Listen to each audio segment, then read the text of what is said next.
Palestine seminary, প্রধানমন্ত্রীর দপ্তরের দাওয়াত আসে, প্রেসিডেন্টের দপ্তরের দাওয়াত আসে, তো আমাদের কাছে তো কার্ড আসে।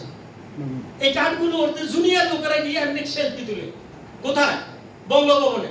আমি বলছি যে মেজাজ ধরে যায়, রাষ্ট্রটা আমাদের সবার, প্রধানমন্ত্রী সকলে, প্রেসিডেন্ট সকলে, আমার কার্ডটা কোথায়? আমি যে এটা আমি শেখ হাসিনাকে জিজ্ঞেস করবো, আমাকে দরকার বলে আপনাকে দাওয়াত দিকে আপনি যাইতেন, আগে দিয়ে দেখো মিয়া, তারপর যাই কিনা দেখা যায়, তো দাও নাই তো। তো যাই হোক, এই কথাগুলো আমি তখনও বলেছি, আজকে যে আপনাদের কাছে বলছি নতুন কথা না, বিভিন্ন মিডিয়া, প্রেসে, প্রেস ক্লাবের প্রোগ্রামে আমি প্রতিনিয়ত বলেছি। এই জন্য কতগুলো রাষ্ট্রের ভুল, আওয়ামী লীগের ভুলের কারণে তারা তাদের চরম পরিণতি করেছে, তারা তাদের শত্রু চিনতে ভুল করেছে। জামাত ইসলামীকে তারা শত্রু ভেবেছে, অথচ জামাত ইসলামী কাউকে শত্রু মনে করে বাংলাদেশে একটা কাজ করে কখনো করেনি। তাহলে